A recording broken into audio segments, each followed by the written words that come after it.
BJP और नीतीश कुमार क्यों बार बार एक दूसरे को कर रहे हैं आश्वस्त। बिहार के सीएम फेस पर आखिर क्यों है सस्पेंस, आइए जानते हैं खबर को विस्तार से।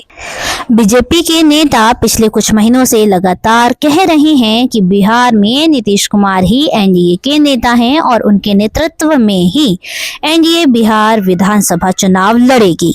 बिहार से लेकर दिल्ली तक बीजेपी के कई नेता लगातार ये दोहरा रहे हैं कि नीतीश कुमार ही एनडीए के मुख्यमंत्री होंगे। जहां बीजेपी नीतीश कुमार को आश्वस्त करने में लगी है, वहीं नीतीश कुमार भी बार बार ये कह रहे हैं कि अब वो एनडीए छोड़कर कहीं नहीं जाएंगे।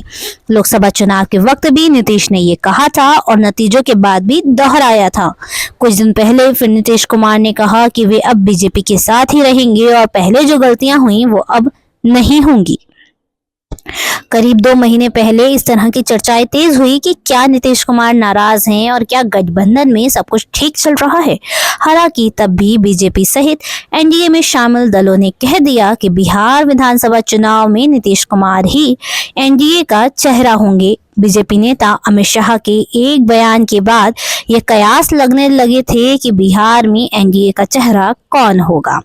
शाह ने कहा था कि बिहार में अगला चुनाव किसके चेहरे पर लड़ा जाएगा, इसका फैसला बीजेपी और जेडीयू की बैठक में लिया जाएगा। हालांकि तुरंत बाद ही बीजेपी प्रदेश अध्यक्ष और जेडीयू नेताओं की तरफ से बयान जारी कर कह दिया गया कि एनडीए का चेहरा नीतीश ही होंगे।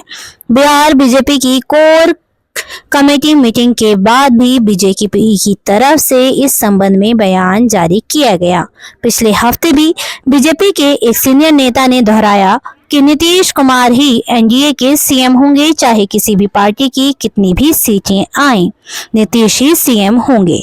दरअसल आरजेडी के साथ ही इंडिया गठबंधन में शामिल दलों के नेता बार बार कह रहे हैं कि बीजेपी नीतीश कुमार को अब सीएम नहीं बनाएगी। कुछ दिन पहले ही शिवसेना के विधायक और उद्धव ठाकरे के बेटे आदित्य ठाकरे ने बयान दिया कि जो हमारे साथ हुआ वो बिहार में नीतीश कुमार के साथ भी हो सकता है, उनकी भी सीट चली जाएगी और बीजेपी सत्ता प्राप्त कर लेगी। उन्होंने आरोप लगाया कि बीजेपी का यही सपना है कि हर रीजनल पार्टी को तोड़ा जाए और खत्म किया जाए। महाराष्ट्र विधानसभा के चुनाव में बिहार को लेकर सवाल उठने लगे थे। दरअसल महाराष्ट्र में बीजेपी नेता देवेंद्र फडणवीस के सीएम और पूर्व सीएम एकनाथ शिंदे के डिप्टी सीएम बनने के बाद महाराष्ट्र और बिहार की तुलना होने लगी। हालांकि बीजेपी नेताओं ने अनौपचारिक बातचीत में साफ कहा कि महाराष्ट्र और बिहार की स्थितियां एक जैसी नहीं है, इसलिए एक जगह का समीकरण दूसरी जगह फिट नहीं बैठता।